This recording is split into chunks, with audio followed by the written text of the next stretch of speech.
of our people. And the reason for this summit, this trilateral relationship, are so impactful is because we share a common vision for the future grounded on common values. And I mean that sincerely, common values we share in our countries. Since becoming president, I've been laser focused on rebuilding the U.S. economy from the bottom up and the middle out, not the trickle-down economy, because the bottom up and the middle out, it works because the wealthy do very well. Come on, man, right in front of everyone. But everybody does well. And from the bottom up, it means investing in priorities for working families. The United States has made historic bipartisan investments in infrastructure and innovation that are already beginning to deliver concrete benefits to the American people, and I would argue it will ultimately reap benefits for the entire North America. We've renewed our dependence, deepened our cooperation with our closest friends and allies, none closer than Mexico and Canada, to take on the biggest challenges facing the region and, quite frankly, the world. Because there can no longer be any question, none, in today's interconnected world. We cannot wall ourselves off from shared problems. We are stronger and better when we work together, the three of us. And together, we've made enormous progress since our last summit, from fighting COVID-19 and strengthening our ability to address public health threats, to investing in and building a 21st century workforce. The top of our shared agenda today is keeping North America the most competitive, prosperous, and resilient economic region of the world. And the strength of our economic relationship among our nations not only supports good-paying jobs in all of our countries, but it generates tremendous growth. Now we're working to a future to strengthen our cooperation on supply chains and critical minerals so we can continue accelerating our efforts to build the technologies of tomorrow right here in North America.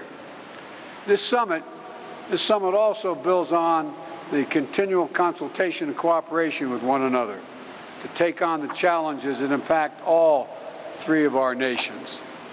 Our entire hemisphere is experiencing unprecedented levels of migration, greater than any time in history. And North America, at the North America Summit Leaders hosted in Washington in 2021, we launched the idea of a regional-wide approach to a regional-wide problem. The idea of this declaration on migration and protection, which 21 countries ultimately adopted at the Summit of the Americas 6 months ago. And we're working together, especially with our North American partners, to fulfill our commitments under that declaration. They include the policy I announced last week to expand safe and legal pathways for immigrants from Nicaragua, Cuba, and Haiti. And we're seeking a better life here in the United States of America. We also want to thank you, Mr. President, for stepping up to receive into Mexico those not following the lawful pathways we've made available instead of attempting to unlawfully cross the border between our countries. On my way here, I stopped in El Paso, Texas, to see the situation with my own eyes and to meet with U.S. border security officials. It's putting real strain on the communities in both Mexico and the United States. We're working together to address this challenge in a way that upholds our nation's laws and protects the human rights of migrants facing desperate circumstances. We're also working together to take on the scourge of human smuggling and illegal drug trafficking. In just the last 6 months, our joint patrols in Mexico have resulted in the arrest of more than 7,000 human smugglers. We've seized more than 20,000 pounds of deadly fentanyl at the border. Today, we've discussed how all three of us can continue to deepen and strengthen our shared efforts to cut off the flow of illegal fentanyl, including by tackling the precursor chemicals used in synthetic drugs as we go after the laboratories where they're made and the stash houses where they're stored. We also talked about meeting our commitments to make North America a clean energy powerhouse, and I believe that's within our grasp, and a global leader in addressing the climate crisis. That means working together to promote zero-emissions vehicles, to build charging stations for electric vehicles that are across our international borders. It means exploring shared markets for clean hydrogen. And it means working together to meet our ambitious commitments under the Paris Agreement, including tackling methane and black carbon. And finally, as three vibrant democracies, we recognize our greatest strength is our people. Let me say that again. Vital democracies we are, and our greatest strength are our people, the strength of our people. And the key to our competitive edge in the world is our incredible diversity. So together, we're working to address the inequities that for too long have plagued historically marginalized communities in each of our nations, to make sure everyone gets a fair shot. It's one of the smartest investments we can make for our future, and we're going to make it together. So, Mr. President, Mr. Prime Minister, I'm honored to stand with you today, and I'm grateful to have both of you as partners, and I might add friends, as we work together to realize a shared vision for North America. Thank you very much. Prostitute.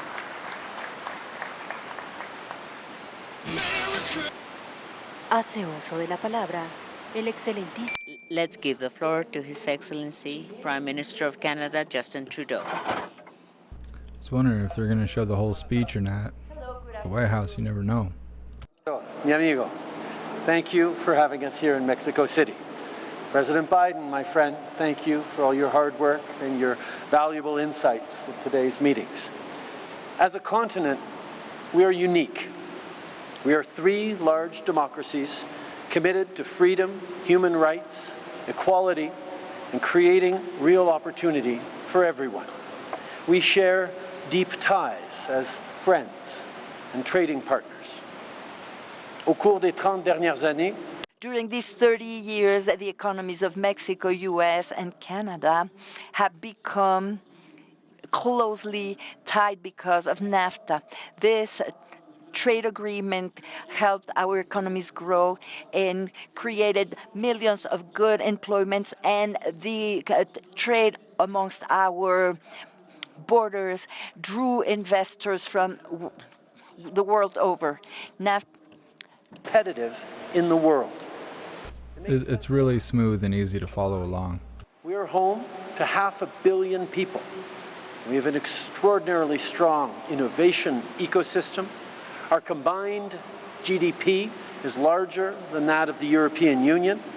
And as leaders, we are all dedicated to driving economic growth that supports the middle class and those working hard to join it. These are all foundations of a strong and resilient continental economy. People remember what happened just a few years ago when the certainty of this partnership. Hold on a second, I gotta grab some coffee. I'll be right back. Businesses, workers, and citizens all worried about what would happen. When free trade is at risk, that isn't good for competition in the global market. Thankfully, the belief in free and fair trade won the day. We renegotiated and we got an even better deal. To put it simply, we are and always will be stronger together. The world today is facing a lot of uncertainty, with the rise in authoritarian leaders causing global instability and the high cost of living putting stress on families at home. It's important that we come together as leaders and as friends to look at ways to make our economies more resilient. Today we discussed how we can build reliable value chains on this continent for everything from critical minerals to electric vehicles to semiconductors. This is good for workers, good for consumers, and good for communities across our countries. La COVID-19 nous a montré COVID-19 showed us the importance of supply chains and economic resilience, the importance of being prepared, being ready to face a new pandemic and try to prevent it. Today, we spoke about a way to improve our cooperation in the realm of health services in order to be ready to intervene. We further through our work to build a clean economy. Things like clean energy, including hydrogen, manufacturing zero-emission vehicles, and encouraging more people to adopt them. This is an enormous opportunity for workers and for business.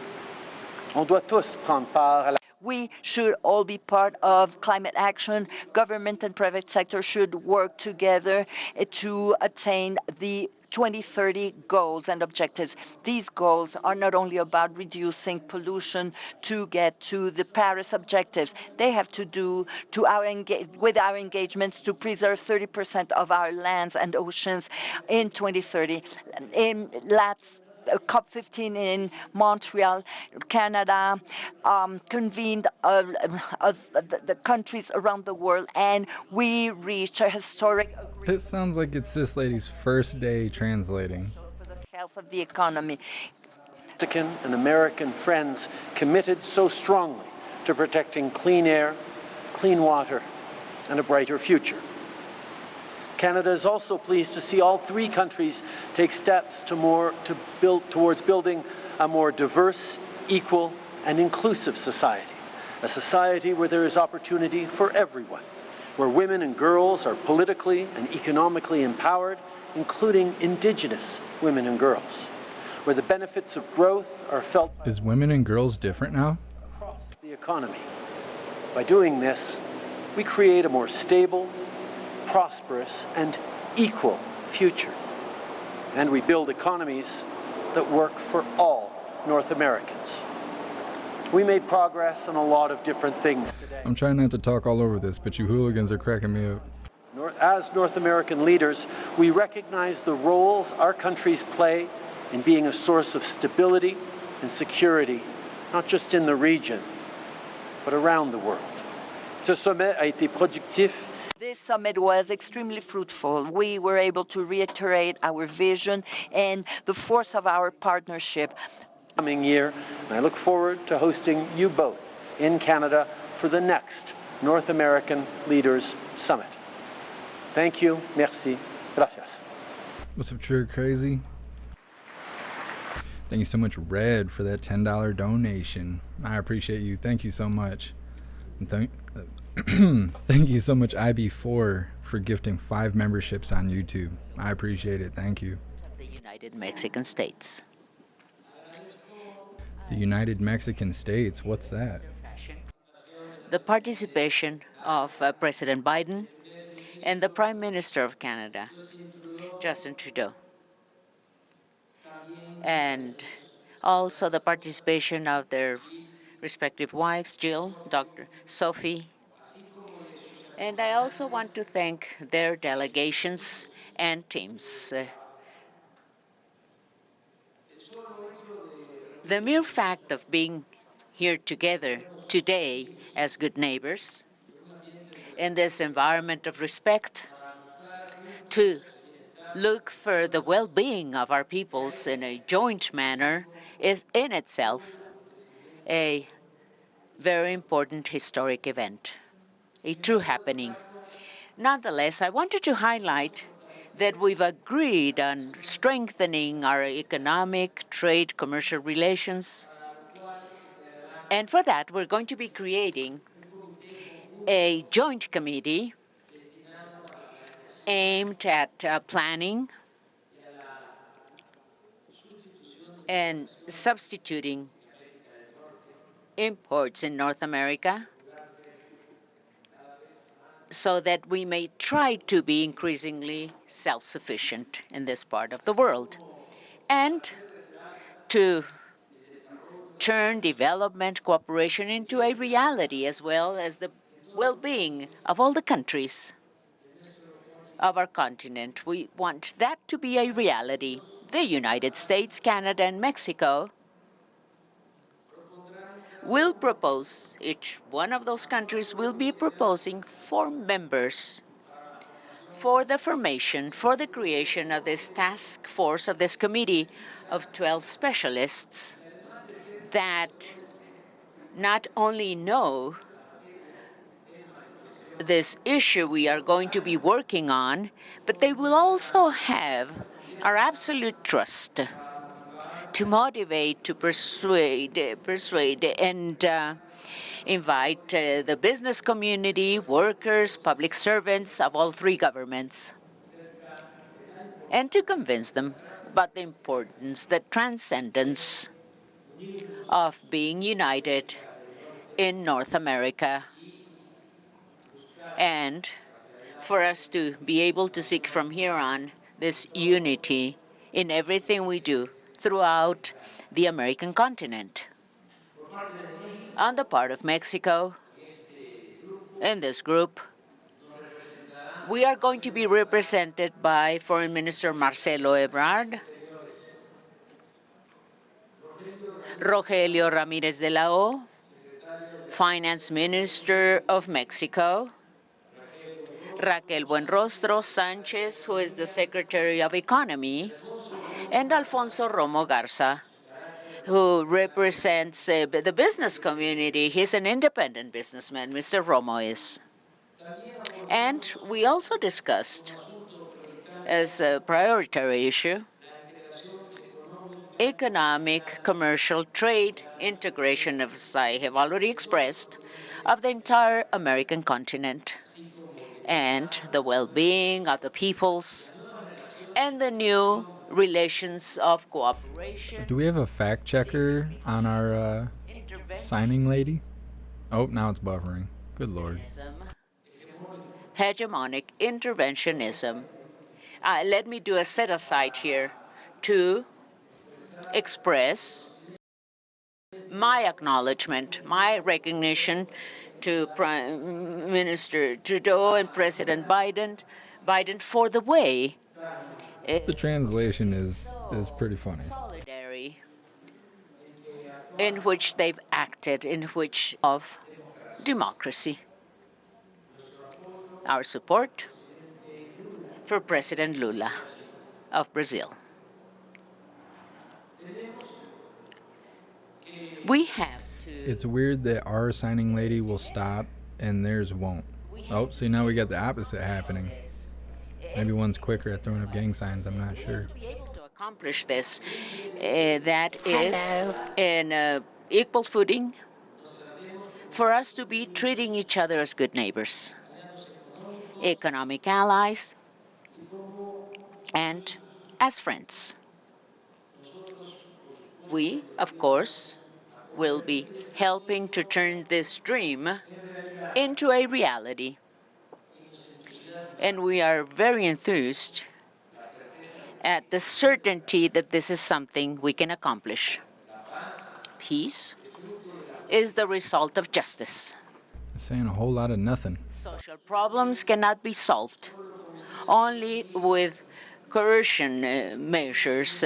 We should always attend to the scourge of violence and the migration phenomenon with an approach, humanitarian approach of opportunities for the well-being of everyone. People are good by nature, and it's circumstances that sometimes make it necessary for someone to take the path of antisocial behaviors. We have seen this in Mexico and also in our sister countries, the countries of Honduras and El Salvador, for instance. In our country, in Mexico, since corruption is not allowed and the budget Corruption's not allowed? Is it allowed here, or? the poorest sectors of our population. It's probably just the translation that's making it funny. He's probably not really talking so loosely. Employment. We have seen reductions in violence. We have less migration as well. And we've also tempered frustration. And what we can see is this flame which is alive. I'm talking about the flame of hope. Peace is the fruit, it is the result of justice. The Central American case is exceptional. With just few resources, we are helping producers in communities in Honduras and El Salvador, so that they can grow their land, so that they can grow their crops with technical assistance, support, and basic income.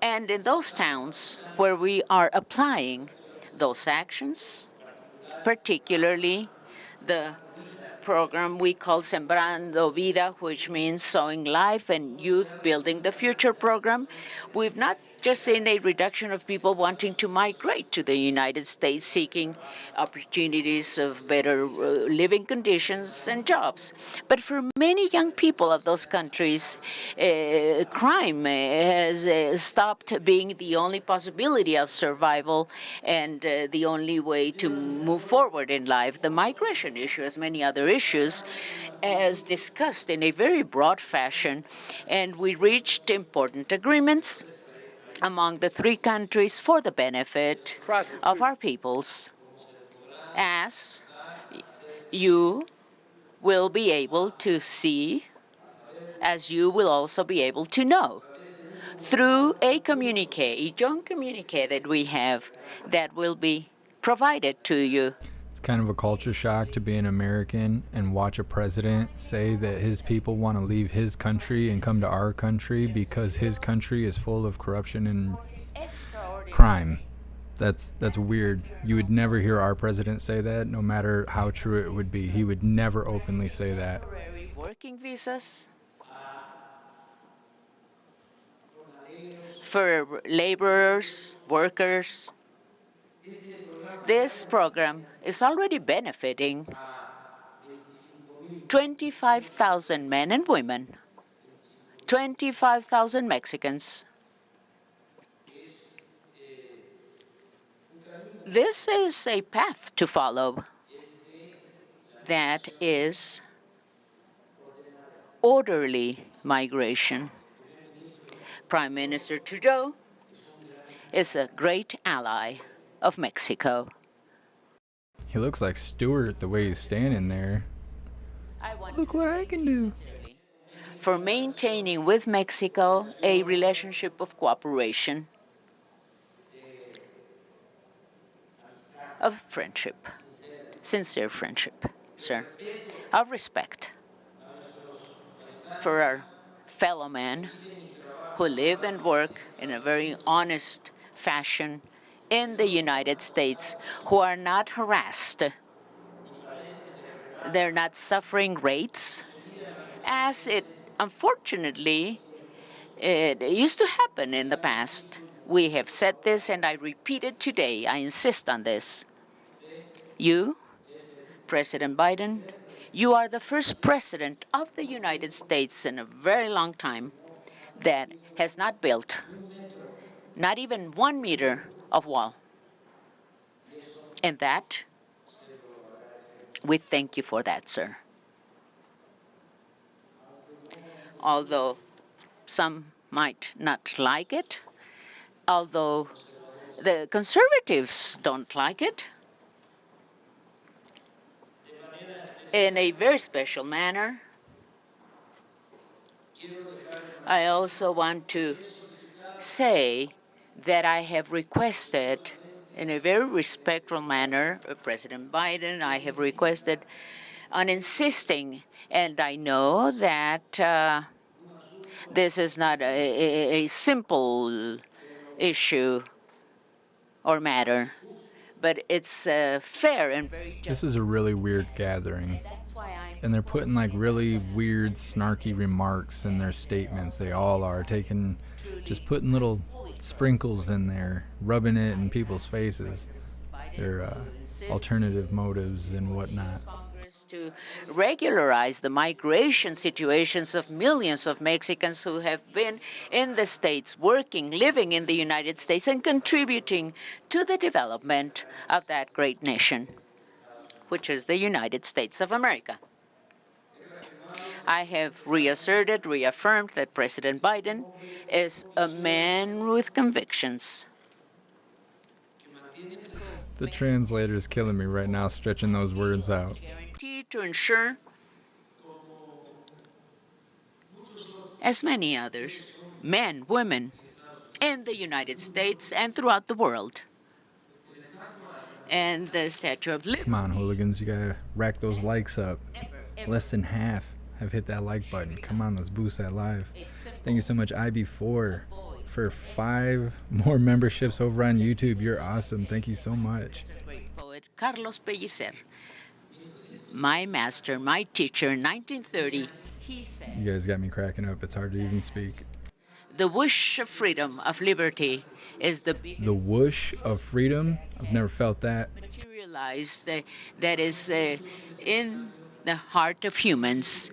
To be doing that, we have to be free. The sentiments of justice are the children of freedom, of liberty. Never, ever being slaves will we be able to be just and fair. Thank you very much. Prostitute.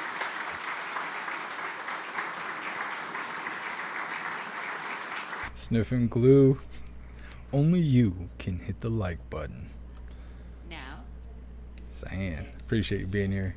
a Q&A session, ladies and gentlemen, and the U.S. press, Your Excellency, Joseph Biden Jr., President of the United States of America. Yes, we'll take a question from a journalist, a reporter from the United States, please. She's not going to narrate the rest of this, is she? We have eyeballs. I bet they cut these cams. Problemas para escuchar. Sí, por favor, Associated Press. Coughs into the microphone. Sí, señor presidente. Sí. Estamos hablando, ustedes mencionaron la seguridad. Policy changes. What's the right balance? And on the news at home, can you explain how classified documents ended up in one of your offices, and should the public have been notified sooner? For Prime Minister Trudeau, there's been a suggestion that Canada lead a multinational security force in Haiti. I wondered if that was a possibility and what you would need. Y señor usted presidente, muchas gracias por la bienvenida esta semana. Very first question. President López Obrador. You would be willing to accept more migrants arriving to the U.S.-Mexico border. No, let's go back to that first question. Answer first. Well, let me get rid of the easy one first. People know I take classified documents and classified information seriously. When my lawyers were clearing out my office at the University of Pennsylvania, they set up an office for me, secure office in the Capitol. The 4 years after being vice president, I was a professor at Penn. They found some documents in a box in a locked cabinet, or at least a closet. And as soon as they did, they realized there were Those documents were coming out of the closet. documents in that box. And they did what they should have done. They immediately called the archives, turned them over to the archives, and I was briefed about this discovery and surprised to learn that there were any government records that were taken there to that office. But I don't know what's in the documents. My lawyers have not suggested I ask what documents they were. I've turned over the boxes. They've turned over the boxes to the archives, and we're cooperating fully with the review, and which I hope will be finished soon, and there'll be more detail at that time. The first question now I forgot. Your first question related to? I asked if the. I'm only joking. The answer is you've got both extremes are wrong. it's a basic middle proposition. Here, look. A basic proposition? By all of us in one way or another, this has been the greatest migration in human history around the world, as well as in this hemisphere. And when I got elected, the first major piece of legislation I introduced What? was to reform the immigration process, to make it more orderly, to make sure people have access under the law. And so what we found out, and not just in my visit to El Paso, but before that, we found out What? our Republican friends and few Democrats are very critical of what's going on at the border, but yet refused to even look at the detailed document I submitted for the Congress to consider to reform the process completely. And so, number one, Holy, is this going to be his downfall right here? migrants are coming from 4 countries: Venezuela, Cuba, Haiti, and Nicaragua. And we're expanding the very successful parole program we had with regard to Venezuela to Cuba and to Nicaragua and to Haiti to provide safe and orderly and humane processing for people fleeing those countries to come to the United States and claiming under Yeah, you tell her about those documents. asylum. This is going to reduce the number of people illegally trying to cross the border. Look at everybody looking around like, what is he talking about? That has dropped off dramatically because we've allowed them to go directly to whatever country, the first country they go to, directly contact the United States, make sure that they make their application, showing that they do a background check, they in fact have access to a sponsor, and He just thinks if he keeps piling it on, everyone's going to forget what he's talking about. they're able to come through ports of entry. And it's dropped off. We have to make sure to get the numbers right dramatically from a Get those numbers right. We're trying to figure out about those documents, old man Walter. Per day to 250 a day. I've asked and I want to thank the President of Mexico for agreeing to take up to 3,000 people back that don't meet this criteria. Because look, Look at the president of Mexico. He's like, are you having a stroke, old man? which they use for drug trafficking as well.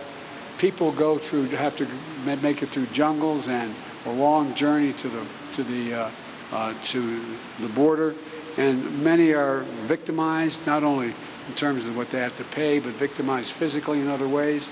And so we're trying to make it easier for people to get here, opening up the capacity to get here, but not have them go through that god-awful process. We're going to continue our efforts to address the What do you think they're saying in his earpiece right now? stay in their home countries. I've asked the Congress for $4 billion to provide for that. We've also had our Vice President provide for private donations of over Thank you so much, James, for the $2 donation on YouTube. I appreciate you. Thank you. all of us in the United States are immigrants. Mine go all the way back to the Irish famine, but the point is all of us have been immigrants. And one of the things that comes across fairly clearly is it's not like people sit in their home, city, county, town, and say, I got a great idea. Let's sell everything we have. Give it to a coyote, go through some jungles and a long path up to the United States, smuggle us across the border, drop us in a desert, and won't that be fun in a country we don't even speak the language? We can do more than merely just make legal immigration more streamlined, but we can also do it by preventing people from wanting to have to leave in the first place, by helping their communities, in fact, better their circumstances. And so I hope...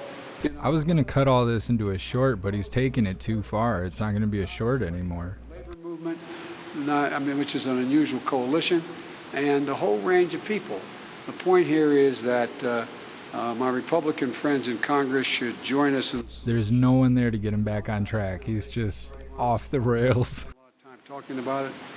Is we have to increase the technological capabilities of the border, both to intercept illegal drugs and other contraband, as well as people being smuggled across the border. We have now the ability to use, and some of you've seen them, I know you have, I'm sure, these trucks that ride alongside of a tractor trailer. I think the White House is just going to end the live if this keeps going like this. What's inside that tractor trailer, and thousands cross the border every day in legal commerce. And so we're allowed to determine whether or not there are fentanyls in there, drugs in there, people being smuggled across the border. We're going to provide significantly more of those vehicles for the people to be able to determine at the border what is coming across legally and illegally. A lot more to say, but I probably already said too much. Yeah.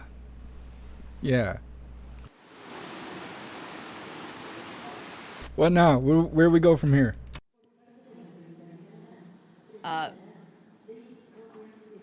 David Corkin, CBC, from Canada, will be asking to... Worst speech ever, old man Walter. Okay, thank you, Prime Minister. A question for you and for President Biden as well. President Biden, you've talked a lot about economic cooperation and building continental supply chains and resilience here. But since you've been president, Canadians have seen what they consider to be protectionist, U.S. protectionism from you and things such as the Buy American Act. So what assurances can you give to Canadians and Mexicans watching this at home that there will be equal partners in the economic opportunity you're talking about in this transition and not have to confront further attempts at American protectionism? President López Obrador, if you have anything to say on that, we'd love to hear it. And Prime Minister Trudeau, if you can answer the Haiti question, but also explain... Could you imagine a leader of another country coming to your country to speak publicly, and the very first question that person gets asked is about corruption? A reporter came all the way down to ask about corruption, very first one in the meeting. Come on, thank you very much. First on Haiti, the situation in Haiti is heartbreaking. Canada has stood with the people of Haiti for decades, including over the past 2 years with multiple interventions with the UN, with other partners on the ground, military interventions, police interventions, even prison guards. We have continued to stand with the people of Haiti, and we will continue to. Obviously, this current situation is heart-wrenching, and we need to continue to be there for the people of Haiti, but we need to make sure that the solutions are driven by the people of Haiti themselves. That's why Canada's focus, as we've stepped up over the past months, has been, first of all, in putting significant sanctions on the elites who are responsible for so much of the violence and political instability in Haiti.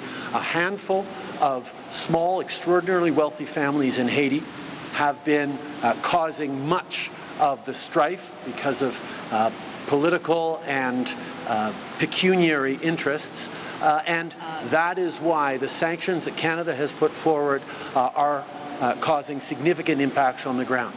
We're also moving forward with significant supports for the Haitian National Police, including with armored vehicles that the Americans have stepped up on as well, to ensure that the police is able to stabilize the situation on the ground. Obviously, there's much more to do. We've sent down a group of interlocutors to work both on the political side, but also to liaise directly with the security officials on the ground so that we can be responsive in immediate ways to what is needed for the Haitian National Police to get a better control and ensure greater stability for the people of Haiti. The UN called in September for the free flow of food, medicines, water, and fuel. Much of that has started again. It's still not where it needs to be, but we're going to continue to lean in on ensuring that that happens. But at the same time, we are working with partners across the Caribbean and indeed with the United States and Mexico to ensure that if the situation starts to deteriorate once again, we will have options. But like I said, we're going to make sure that what we do this time allows for the Haitian people to get the situation under control, and a big part of that is putting those sanctions on the Haitian leadership that are responsible for so much of the misery people are going through. In regards to the continental supply chain, that was at the center of our conversations throughout this North American Leaders Summit. The idea that we already work extraordinarily well together with NAFTA, but there's so much more we can be doing at a time where supply chains around the world are under increasing stress and significant. It's like he's challenging KJP to an contest. Thank you so much, Steve, for that $5 donation on YouTube. I appreciate you. Thank you. And the energy futures that we want. That's why you brought up a few examples of it.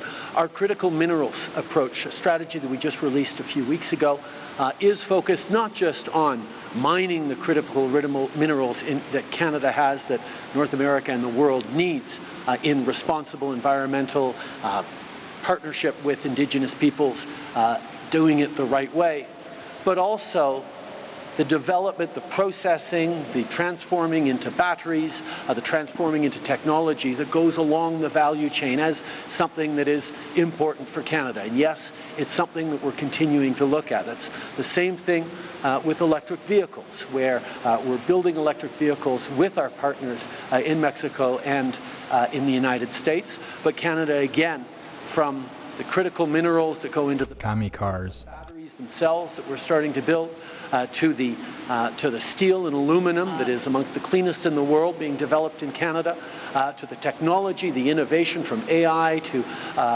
engineering that is part of it. Canada is very much a partner in what we're developing in terms of more resilient supply chains. So there's lots more to do indeed. Even on semiconductors, the largest semiconductor packaging plant in North America, I believe, is in Bromont, Quebec. And packaging of semiconductors is actually how you assemble them into a unit that can then do the high value calculations and computations that need to happen. These are the kinds of He's running out of steam like old man Walter. Very much focused on and ensuring not just prosperity right now, but good jobs as we move towards a environmentally responsible, net zero, socially inclusive future that the middle class in all three of our countries are relying on. The end. Oui, brièvement en français.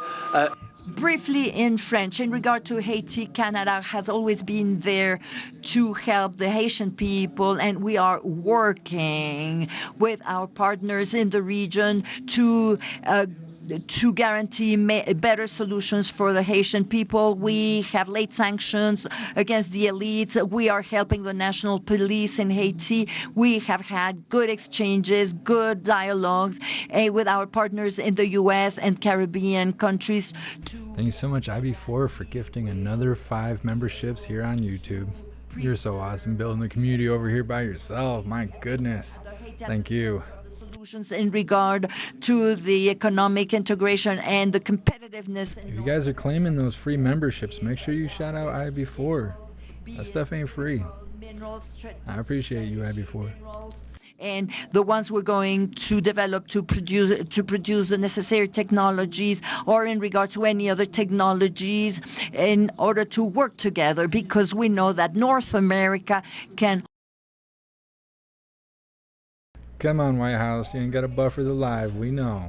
You guys suck. The rest of the world, and we are a true force to reckon with in our continent.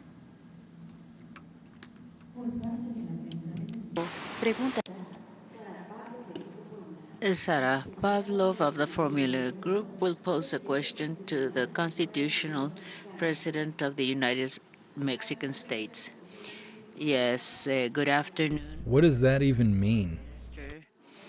And we have a few questions for President Biden. I know that recently you announced the United States will be receiving citizens from Venezuela, Haiti, Cuba, and Nicaragua. What is the time frame, and are you thinking of expanding the number of people you will be receiving? And is this some other nations could be included? And what is the amount in technological improvements that the United States? And for President López Obrador, how will Mexico be prepared to receive all the migrants the United States will be expelling from its territory? And the new migration center in the southern part of Mexico, what is it all about? And then after this 10th summit, are we going to be seeing changes in migration policies and the way migrants are being treated? And finally, this is for President Biden. They're doing all right. We just seen them the other day. They're doing fine. They got like Jordans on and all kinds of stuff. They're doing good. The detention of Ovidio Guzman because the cartel of the Pacific is one of the main fentanyl producers. And finally, another question on energy. You're not going to get answers. You keep asking questions. President Biden, Prime Minister Trudeau, did you discuss those discussions about the USMCA, the TEMEC? Very well. We did speak about migration in a very broad manner. Of course. Thank you so much, Status Quo, for the $5 donation on YouTube. I appreciate you. Thank you. And at the same time, we have the commitment to protect migrants. What President Biden has proposed is absolutely true. If migrants cross our country, and in some cases they also go through other countries in Latin America to arrive in the United States, migrants are facing so many risks when they do that. Starting with the fact they are victims of the traffickers, the smugglers, the human traffickers. Old man Walter tell you that when they put him on the bus and then drove him to their own little private spot? And they charge migrants a high amount of money to take them northbound. Now, thank you so much, Snooks, for that $50 donation on YouTube and for everything you do. I appreciate you. Thank you so much. And at the same time, they hire trailers, trucks, truck trailers. The box of the trailer, they can transport up to 300, 400 people. So the constant accidents are taking place on the highways of Mexico, the roads of Mexico, unfortunately. Yeah, unfortunately, like when officers find a trailer in the middle of the desert that's been abandoned by a semi that's full of cooking people who didn't make it across the border. Yeah, that's unfortunate. And this is very sad, very painful. That's why I'm speaking about that's been going on for years. Protection. What we want is an in-depth solution. We've always said that people, just as President Biden said, people do not leave their towns, their countries, their families because they like to do it. This is not a pleasure for them. They do it because of the needs they have. This is a necessity. We've always said we have to look at the root causes of all this. We have to try for people to be able to work and be happy where they were born, where their relatives, their customs, their traditions, their cultures are. And we need to invest for that. We need to invest in development of the countries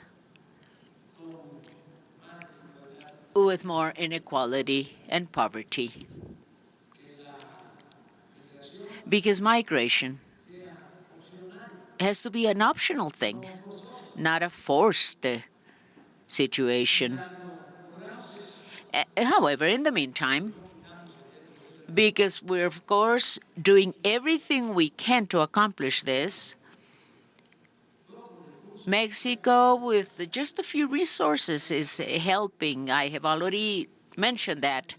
We are working with communities in El Salvador. He has a girl's voice. It's weird.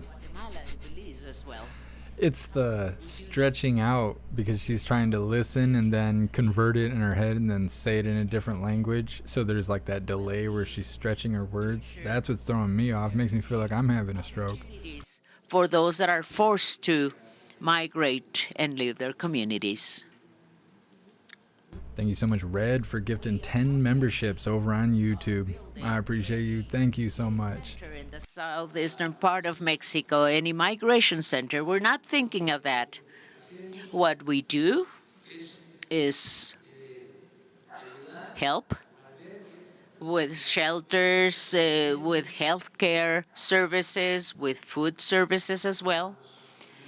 That's the way we help migrants. And we do celebrate the fact that the U.S. administration has made the decision rather to have an orderly migration flow. In the case, for instance, of our Venezuelan brothers and sisters. Thank you so much, Sleuthy TV, for continuing the membership program for 13 months. You're officially a hooligan. I appreciate you. I do not know how to gift memberships. I know that sounds silly, but I really don't know how. Hopefully in the chat, some of those awesome hooligans can let you know how they do it. For sure that since the announcement was made saying that those permits, humanitarian visas were going to be granted, in the case, for instance, of the Venezuelan population, we've seen a decrease in migration flows. People crossing Mexico to migrate.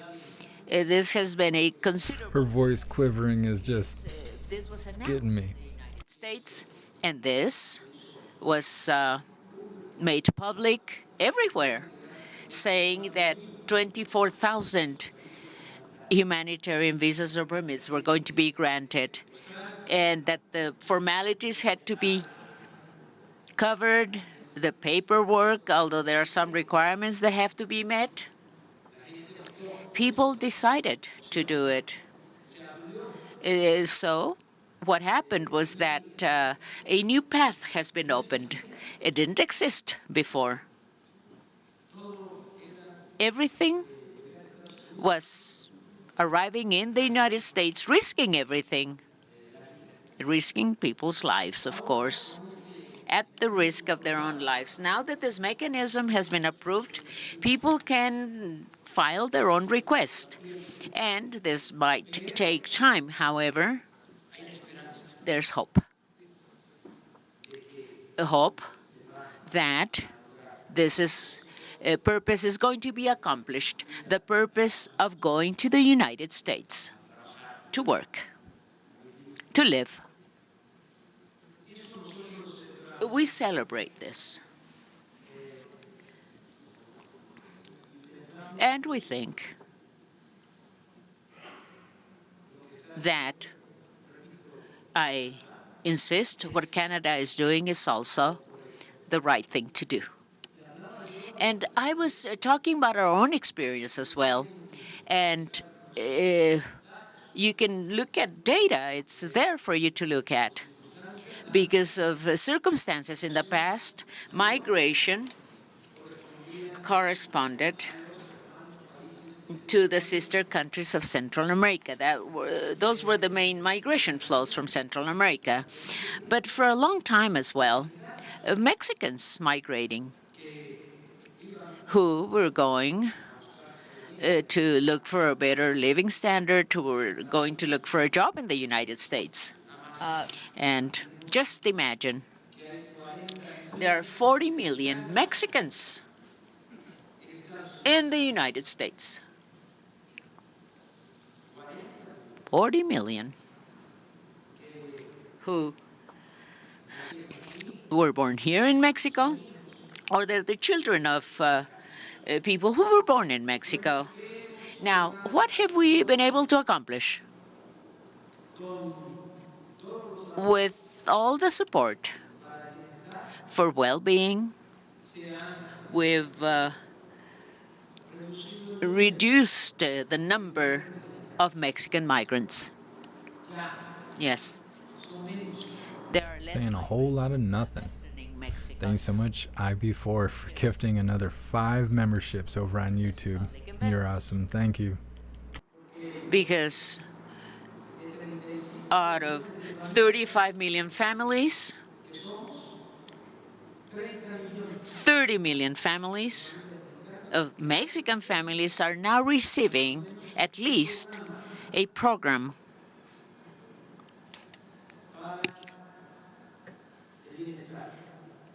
A well-being program. And this is a very direct manner of doing this here in Mexico. All the senior citizens 65 or over receive a pension. This is a universal program in Mexico. 11 million of senior citizens in Mexico are getting a pension. 11 million students of low-income families, of poor families, are getting grants. They're getting scholarships. All the boys and girls with disabilities also have their own pension. We have a program for reforestation. It is the most important reforestation program in the world. And we are planting over 1 million hectares of fruit and timber trees, and we are giving jobs to over 400,000 peasants that are growing and planting those trees. So then, all these programs help so that people may be staying in their own communities, in their towns. We built the Dos Bocas refinery, 35,000 jobs. We are now building the Mayan train, which is the biggest railroad works in the world because it's 1,554 kilometers. 1,500. They're just going on and on. On and on. After being an hour late. Before the live started, I added a new bot to Gilded, so if you're part of Gilded, we now have a rock, paper, scissors bot, and it's actually pretty sweet. Me and Snooks were duking it out, rock, paper, scissors, and Gilded. You should go check that out after this. Well, there, people are working building this railroad system. About 300,000 people are building the train. So that's really the option, that's the path to follow. Development, well-being. And I insist, I repeat, I truly celebrate that the Canadian government and the U.S. administration as well are now attending to the migration problem with this type of approach. It's quite lamentable that there are other politicians, other presidents and public officials who are acting even in a very inhuman manner. Right now in this winter season, for instance, with all due respect, I'm not saying this in a very direct manner, but what I'm saying is that, one of the governors of our neighboring country headed a movement to take migrants to New York, to Washington, and just drop them there. Well, I guess you shouldn't let them come here anymore then. That sounds pretty bad. Completely inhuman. I guess they shouldn't just come here free anymore. That doesn't sound safe. Be done. Because there are those. Oh yeah, and Snooks beat me in rock, paper, scissors because she cheated. So when you play against her in Gilded, just know that she's gonna cheat.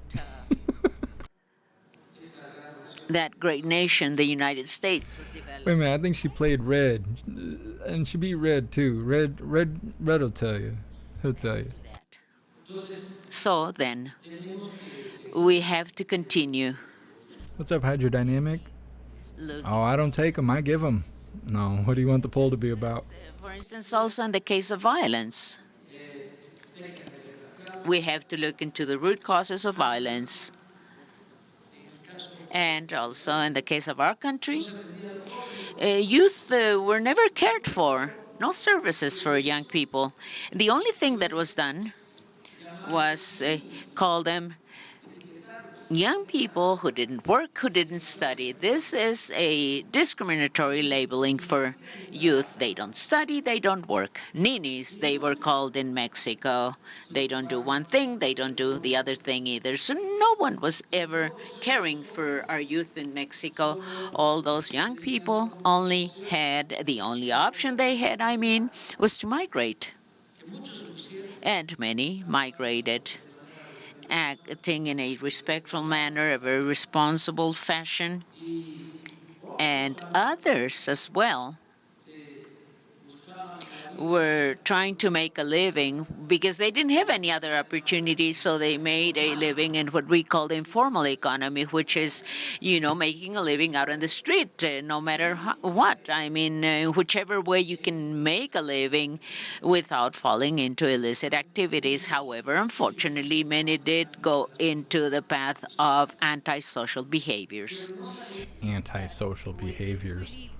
That's not vague. Mexico. However, we now have a program devoted to young people. This program never existed in the past. There are 2.4 million young people who are being hired. They are working. They're apprentices. What are we doing? We are taking away from them this culture, those seats, the reserves, the stock. We're taking that away from criminal groups. We're taking youth. We don't want our youth to be hooked. We don't want those criminal groups to be taking our youth away. We want to give them opportunities. That's exactly what we're doing in Mexico. And let me conclude also highlighting another difference, which is quite important. There is no corruption. In the administration, the government that I represent, there's no impunity either.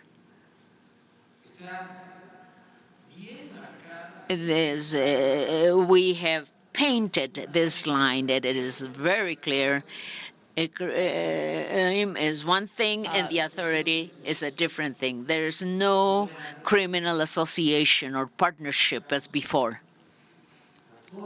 Yes, we're even ashamed to mention this, to mention that those who were in charge of guaranteeing or ensuring public security were at the service, in the past, were at the service. Red, there is no corruption. Yeah. Organizations. That means it's true. What are you talking about? That's all old man Walter has to say. That's all he has to say. It's funny. In this meeting, I swear. this summit, This is all for show. A distraction of some sort. all three governments of the three countries, we have reached agreements to continue working together to get peace, to have peace in all three countries, so that we can ensure and guarantee security of our peoples. That's all I wanted to answer to your question, madam. Thank you so much, Faded, for that $5 donation on YouTube. I appreciate you. Thank you. Wouldn't you be embarrassed that people want to flee your country? That's what I was saying when the Mexican president first started speaking. The president of Mexico, that was like one of the first things that he said, is that people were leaving to go to the U.S. And I was like, how could you not be embarrassed? You would never hear our president say that. But now, in recent times, a lot of migrants from Venezuela, from Nicaragua, Colombia, Ecuador,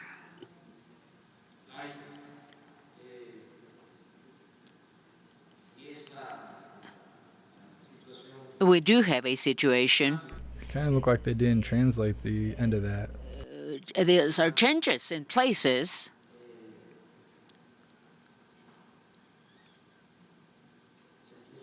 where we're the places where people being pushed or are being pushed to leave their towns, their place of origin for many reasons. With drugs, we have a case in point. It's not cannabis, it's not marijuana, it's not poppy. It's not only cocaine either. Now we have fentanyl and chemicals. He was reaching in his pocket trying to remember all of it. Some of the most dangerous type of substance and very harmful for people because they are causing so many deaths.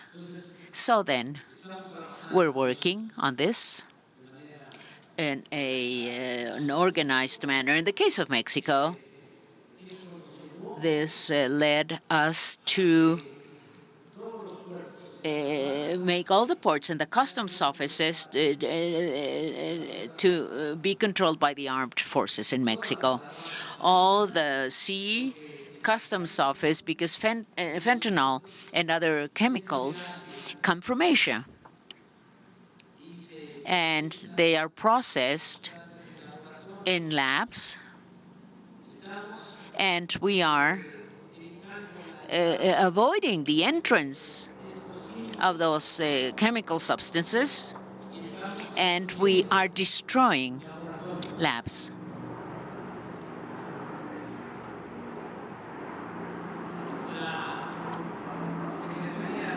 The Navy Secretariat is in charge of managing ports and customs, sea customs offices. For instance, we had so much trafficking of chemicals in the port of Manzanillo and also in Lázaro Cárdenas.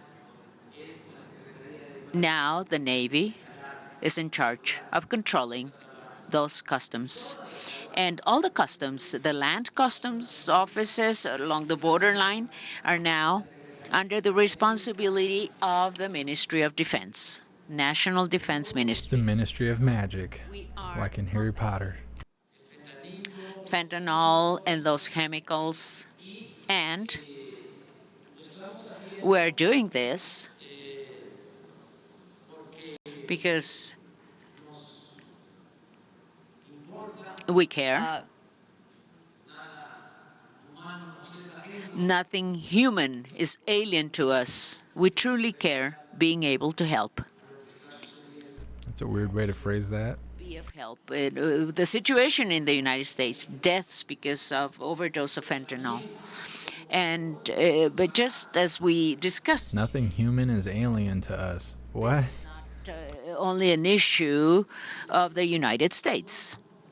The thing is that if we do not face this problem, this scourge, we are going to suffer it ourselves as well. So we have to act. Matt, do you think old man Walter's snoozing over there? That is something we've been doing, and we discussed it in this summit. It is in the communique we are about to give you. And I took all the sound bites out of that salad fingers earlier. As I was telling you, I was telling Prime Minister Trudeau and President Biden, their teams, I was telling them as well, we only have two campaigns, publicity or propaganda campaigns in the government, in my administration. One is dedicated or devoted to not consuming drugs. Say no to drugs. Because we have to also think of that. It became quite a famous thing, public fame. Everything related to gangs. There are even series of gangs and organized crime, gangs of organized crimes. And this is like an apology Sounds like Kamala Harris wrote this speech. That which is desirable, because there are residences, very rich homes in those series, very luxurious homes, and the cars. Men and women, all very good looking, very handsome men and women, well dressed, with jewelry all over the place, with a lot of power. And they pick up the phone and they call the head of the police force, head of the military, or even a president of a country. And that's what's being disseminated all over. But we have seen a series What are they talking about? by fentanyl, how in 6 months the life of a young person is destroyed, and what those doses contain. They have muriatic acid.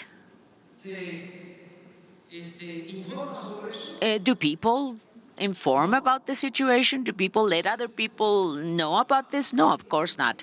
So we are going to be launching an information campaign. As I was telling the president and the prime minister, I said, the vapors, yes, they say, well, they're not bad. I mean, they have 5 substances. That's it. I like that the president of Mexico just speaks so general. It doesn't sound formal at all, and it's probably the translation, but it just seems like he said jewelry all over the place. No, you don't really hear politicians talking like that. Those devices people smoke with. However, because of the lobbying, corruption as well,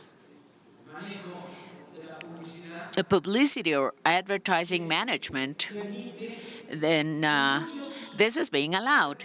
And there are many parents, mothers, fathers who don't even know the damage that there are children are going through because of the vapors. We have to look into this, but really, this I can't remember if he's answering a question or just going off on a rant anymore. responsibility of the media. You can also help us so much on this to, spread the word, to inform people. Radio stations, television networks, they should be devoting time for this, to inform people, to guide people on this, on how bad drugs can be for people's health. And Oh yeah. Yeah, maybe we should do that. I mean, we've never had that on TV. Never, ever, ever. That's never been a thing. We should do that. We're all being brainwashed right now. That's what we've been discussing. I think I'm taking more than the time that I should have taken. It's cold outside. Thank you so much, everyone. Thank you from the bottom of my heart. Thank you so much. It's cold outside. How cold could it be there? Yes.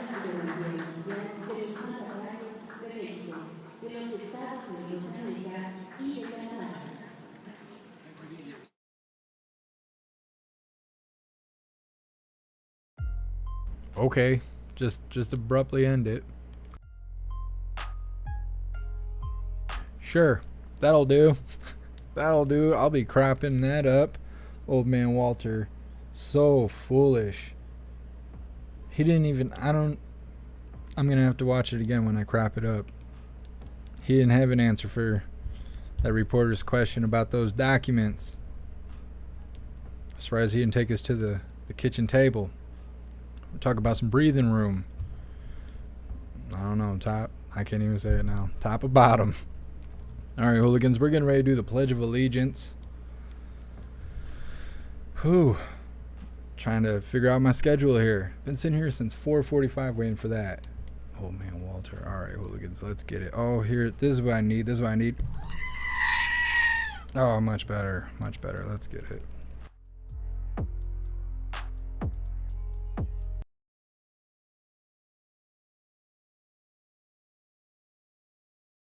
All right, hooligans, please join me for the Pledge of Allegiance.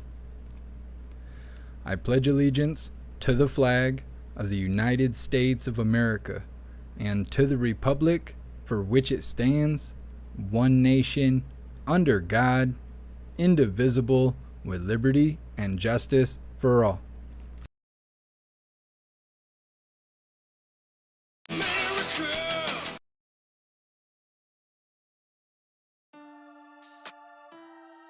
Gotta cut that little M piece off there, try to preserve my monetization so I can make my 40 cents a month from my ads.